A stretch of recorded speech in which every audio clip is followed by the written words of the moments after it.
Welcome to the Refuge podcast, where we cultivate our faith in the shelter of God's word. I'm your host, Jennifer Elwood. We continue this interview series with the amazing Allison K. Daniels. She is a speaker, worship leader, and writer dealing with challenges surrounding fertility. God continues to write her story, and I love the bright, positive attitude the Lord has gifted her with. So listen in and get inspired to endure any challenge that comes your way with grace and the heart to abide more closely to the Lord through it. Well, welcome everyone. And I am so excited for you to meet my friend, Allison Daniels. Hello. Hi. So she is coming your way from Tampa, Florida. Yeah.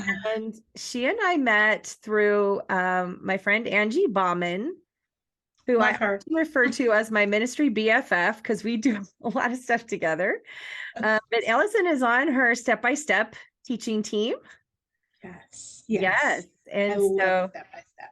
yes, I do too. It's so good. And Allison was the keynote speaker for our Count Up conference that we hosted last Christmas season. And I just found her so delightful that I was like, I need to have her on my podcast. So Aww. here we are. Thanks for Here we being are. here. Thank you. Thank you. Because I know we had both gotten sick this winter and it was just kind of a lot of life stuff happening. A So lot I'm of excited life to be here. stuff. Same. Yes. Yeah.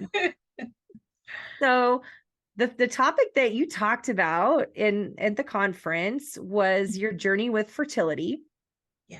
And so I know that that is something that I think can inspire really anybody in any difficult, sticking point in their lives.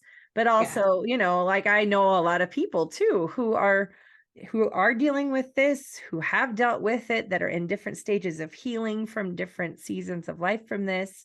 And Yeah. so I just thought this would be a great topic to just kind of dive into and talk about.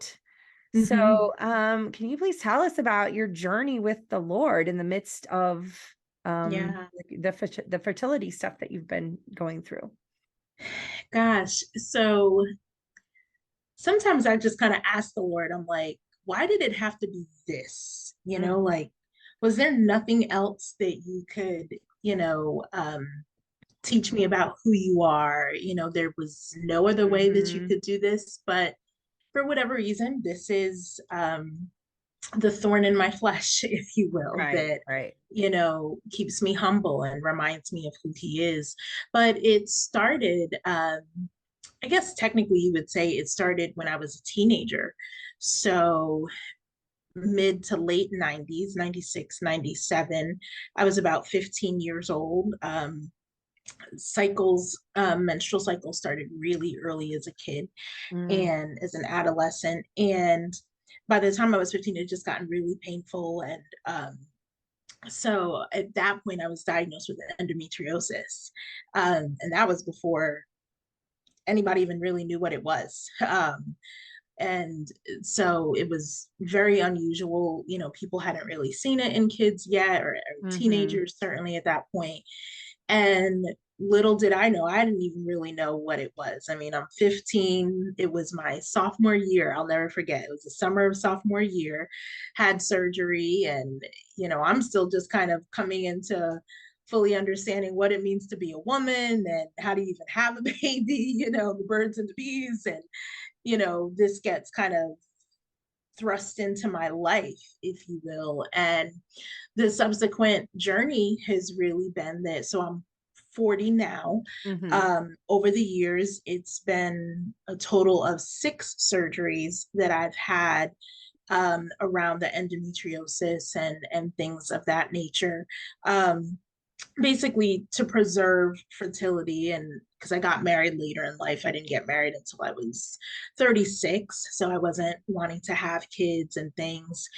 And so it's been a up down up down up down Mhm. journey, and it has been a journey that I didn't always feel and didn't always know that the Lord was with me. Mm. um, but he was. but Yeah. he was. And I would say that's the place that I have come to settle and rest in, is knowing that he was with me. And even though this journey is still unfolding, this story is still unfolding, he still is with me in it. Well, I totally hear you. I mean, I went through, my own season of like, I think we're going to have a baby in the normal way. And then God really led us down very clearly a path of adopting once and then again, but in two Yeah. different, ways. One was a domestic private adoption, and then the other was through foster care, but it was a very clear leading for Mm-hmm. sure. And but even before that, when I thought that this other thing, that I would just become pregnant and that's what would happen, that the Lord was really with me in that. Yes. And then he was with me when the message shifted, but he was Yeah. definitely in it. He didn't tell me off the bat in our Yeah. honeymoon, like, and get ready because you're going to be adopting kids. Yeah. He, and not to say that you will either, but right Mm-hmm. now you're on this particular journey of, Yeah. partnering in with the Lord and seeing like, Lord, what are you going to do? Yeah. Yeah. Yeah. And that's the interesting part is, people ask, oh, when are you having a baby? When you have, and I'm like, I don't Ugh, know. Like, I'm good. I like my life. yeah, exactly. Like I'm not antsy. I'm not shaken by it, the fact that it may be taking a little bit longer, or um life may be having some detours here and there. I think as Christian women, especially, we have to learn to live by that verse that talks about the peace that passes all understanding. Ugh. That when I don't understand it, I don't have the answers. I I can't explain it. I can't.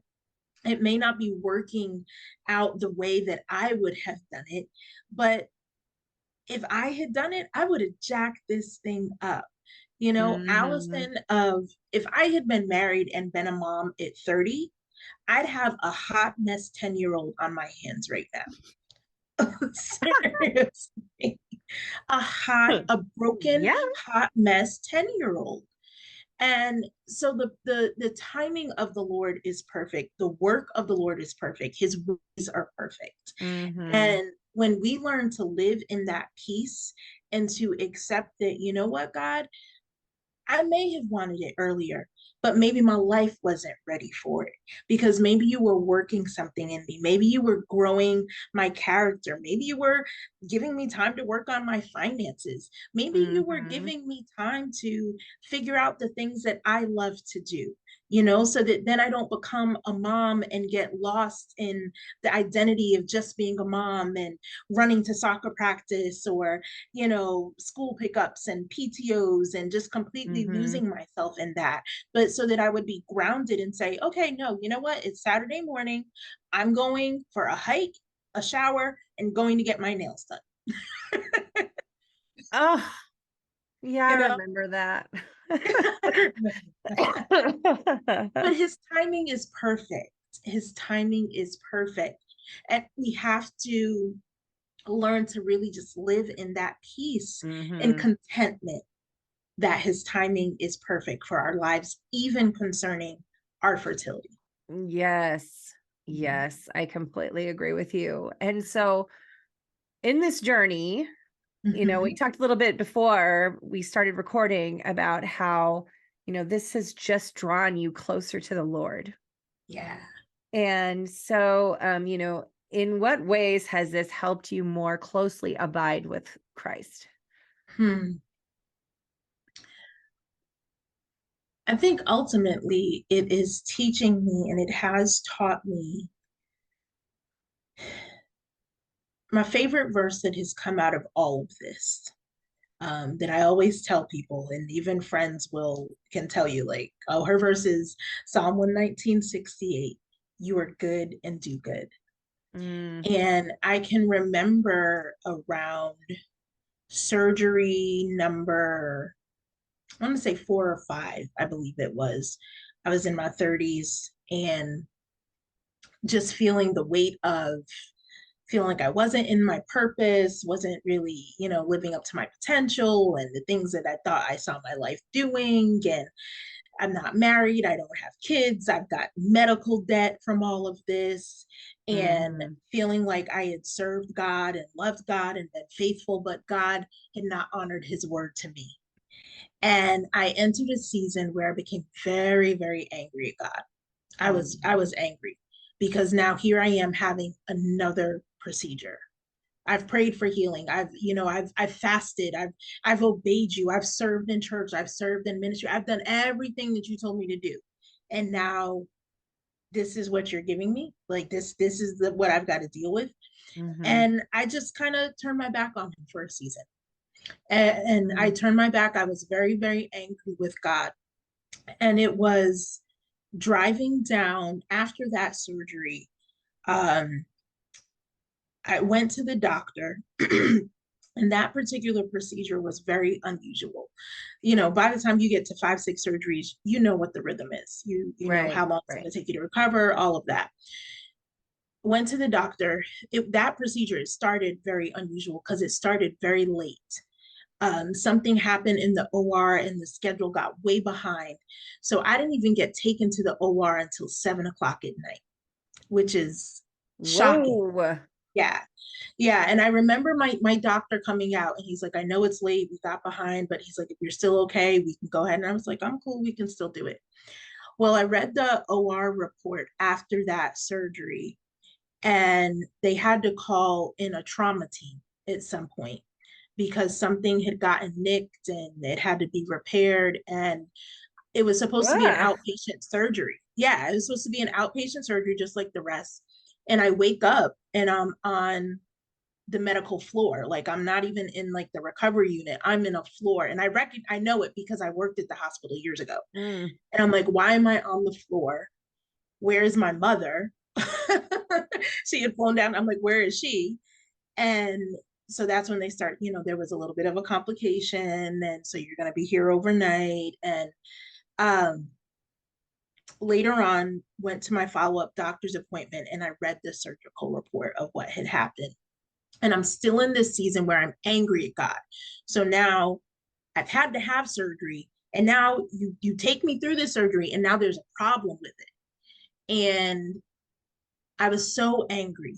And I read that surgical report, left the doctor's office, and on the radio came David Crowder's Come As You Are. Ugh. Lay down your burdens, lay down your shame. And I was driving down one of the busiest hot roads in Tampa. It's like 6 lanes. And I began to weep and to bawl because I realized that this surgery had been really actually dangerous for me. But God had been merciful to me Mm. and God had been kind. Mm. And I was up on my feet at that point. I was doing fine. I was doing great. No long-term effects or complications from all of that. And I was like, oh God, Mm. I was so angry at you. And I turned my back on you. And I walked away from you. And I walked away from your love. But you kept me when I didn't even see it, literally, because I'm under anesthesia and didn't even know what was happening. Your love was still there watching over me and Mm.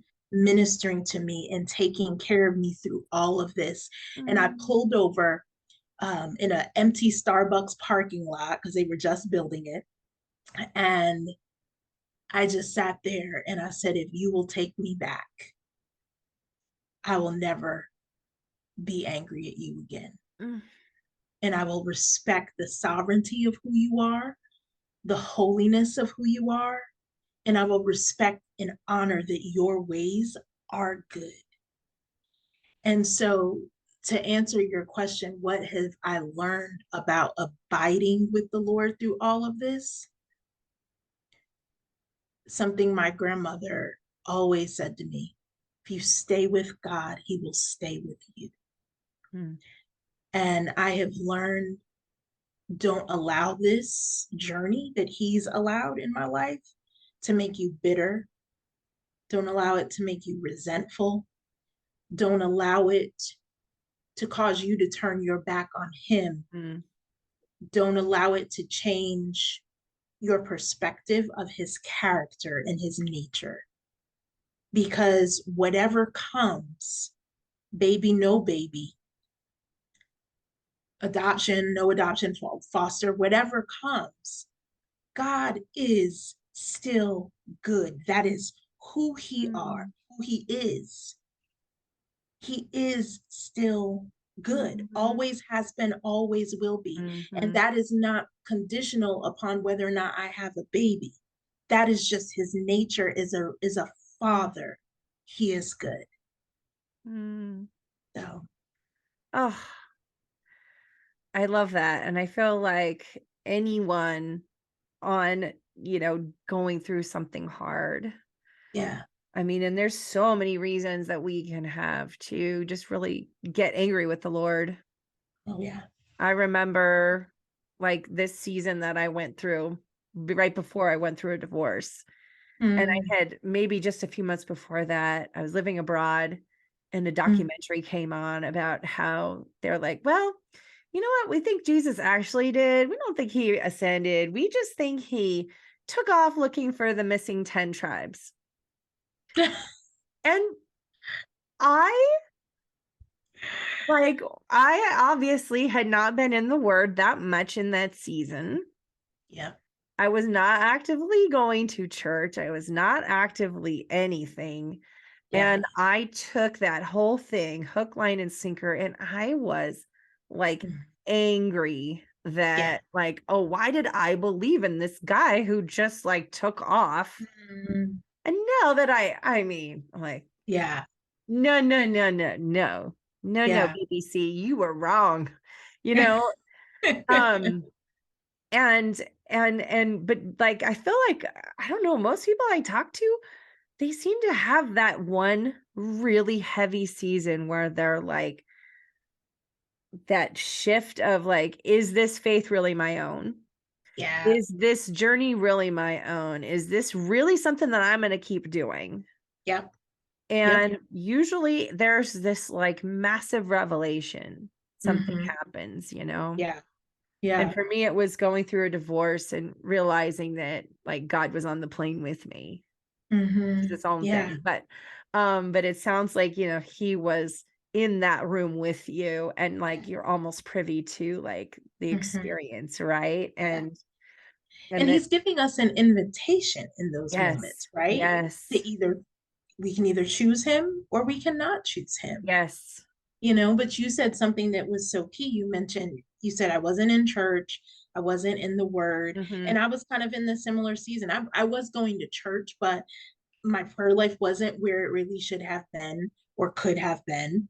I wasn't in the word. And so, mhm. as much as I should have been, and the enemy uses those things. Yes. He Uh-huh. sneaks right in there, Mhm. and because our heart is not being renewed with the word, we're not meditating on it day and night, and so he drops that thought in. See, you serve God, but look at what he did. Yeah. Yeah. This is the same thing he's been doing since the garden, right? Right. Same thing he Right. did with Jesus at the temptation in the wilderness. you Yes. know he's right there to come in with a thought. And that's why I would say, if there is anything that is so vitally important for us as Christian women, is to stay in the word of God. Mhm. Mhm. To stay when you feel like it, don't feel like it. And I'm preaching to myself here. When you feel like it, don't feel like it.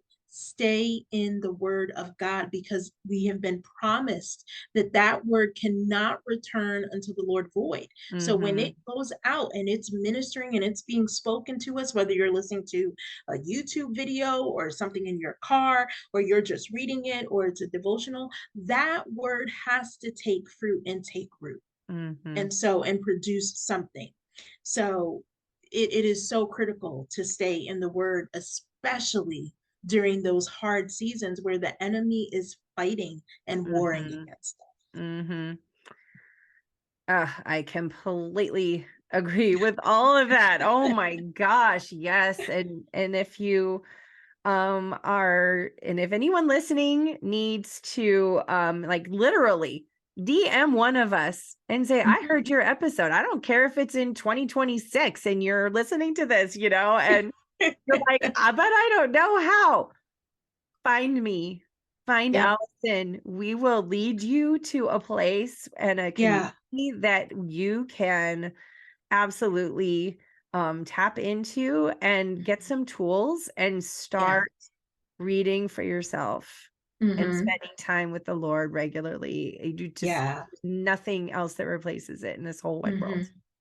For me, it was the Psalms during those years, because that particular, there was a couple years period, about 3 years period, where the endometriosis was much, much worse than it had ever been, and fibroids and things. And so for me, those years were heavy in the Psalms, Mm, heavy, heavy, heavy in the Psalms. And my encouragement to somebody would be, wherever you are in your faith journey, first of all, recognize where you are, right? mhm. So if you're struggling, take one verse. Yeah, My goodness, yeah, sometimes people think they got to do the whole, and we need a exegesis, and we need the Greek, and we need the Hebrew, and we need no, take one verse yeah, and just meditate on that one verse yeah, and let the Lord minister to you through that. And if you're somewhere more mature in your faith and you can, you're ready to go, do that. yeah, But if yeah. it's a struggle right now, if you're a mom who's in a season of, you've got little ones and teenage ones and adolescent ones, and it's just like life is just like busy and hard, take one verse, but make it quality time with him, Mhm. with the Lord, and carving out that time and carving out that space. I think that is something that probably was the most significant thing that I came away with in those years, was creating a space in my home to meet with the Lord. Like Mhm. that was huge. That was huge, huge, huge for me. And it's like a non-negotiable for me. So when we got married and I was kind of adjusting and moved to where my husband was and all of that, I was feeling off. I was feeling off, and I'm like, Mm, what is, why am I? Because I didn't have my space. I did not have my space. My place to commune with the Lord, to pray, to study, and to take His word in. That habit that I had developed over the years. mhm, Just new seasons just caused a lot of transition with that, and so my encouragement would be, develop that habit, mhm, because it will keep you grounded on the hardest of days and the hardest of seasons.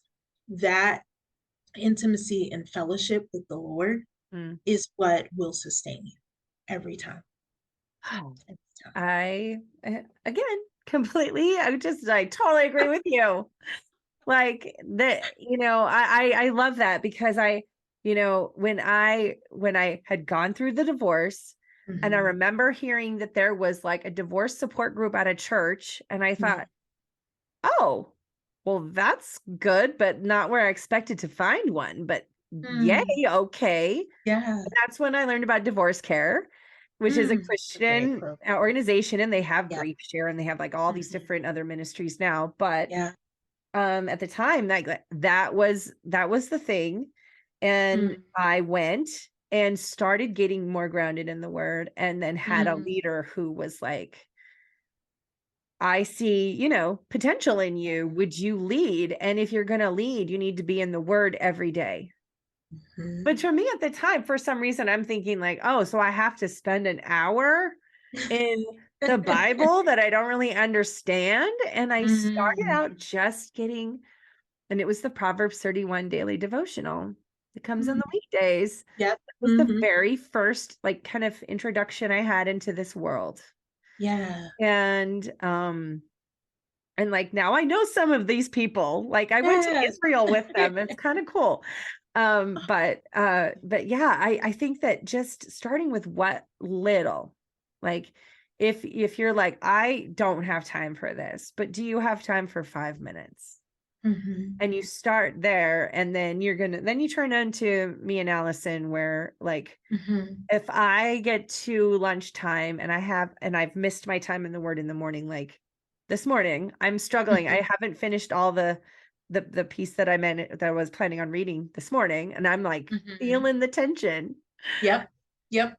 And you're Yep. like, okay, I'm gonna carve it out. It's gonna Yeah. happen. Okay, it didn't happen here, but it is gonna happen here, because if But it I is. don't, Hmm.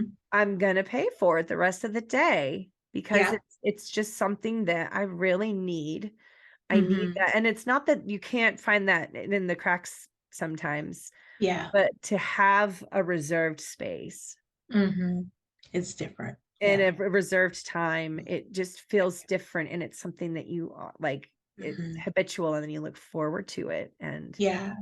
yeah. And you have to give yourself grace, right? Yes. For the ebb and flow of life, you know? So Yes. for instance, this morning for me, I kind of had to be up and out by about 7:30 this morning. Mm, So I didn't get my normal time, because normally my time for me is between 7 and 8. Could have got up earlier, but I didn't. So, you know, give yourself grace. You are a person, yeah. you have a life, and the Lord sees all of that, and Yeah. He knows all of that. But make Him the priority. Yeah. Make Him the priority and not the afterthought, to where everything else gets stuck above Him. And, oh, I got to do this, I got to do this, I got to do this, I got to do that. No, He's the number one priority.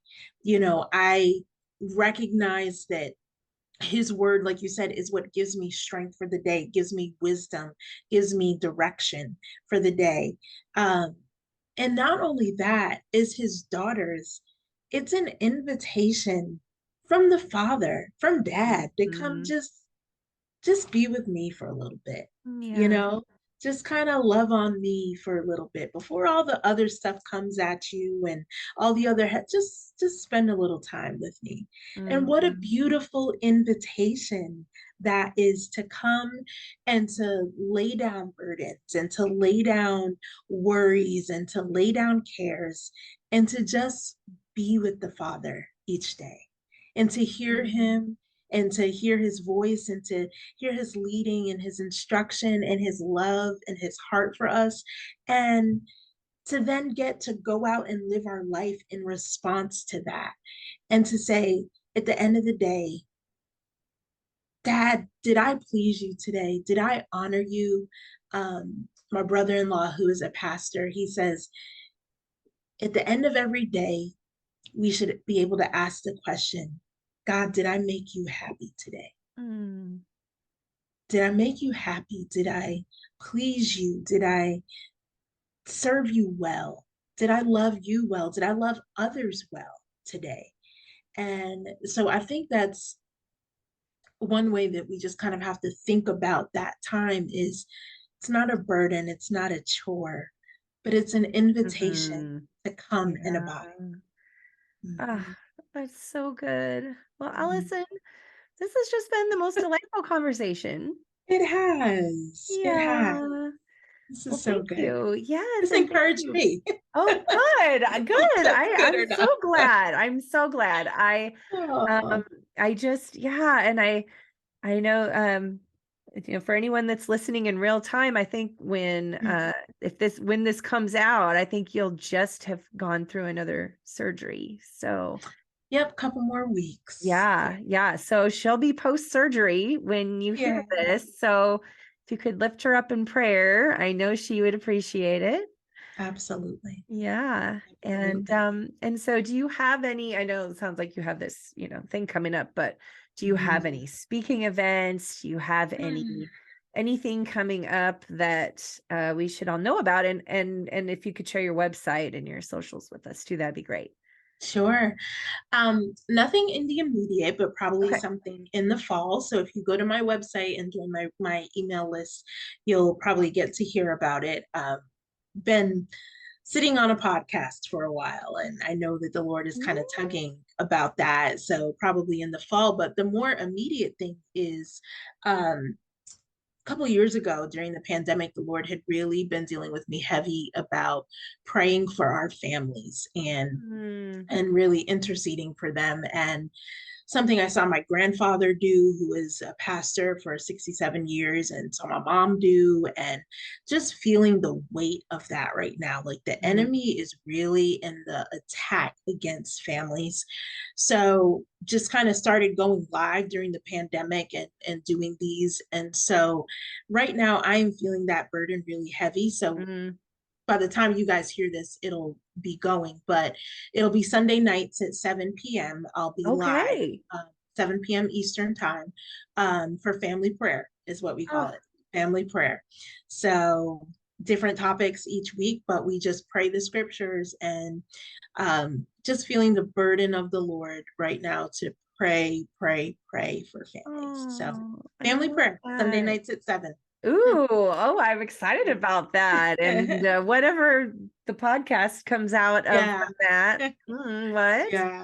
Oh, I love that. That's so exciting. Well, Yeah. thank So my you. website is Oh, yeah, go ahead. AllisonKDaniels.com. AllisonKDaniels.com. Yes, and this is all in the show notes, and There you yeah, so you go. can click on links and follow along with her journey and Yes. add a podcast to your list. Hopefully, by the end of the year.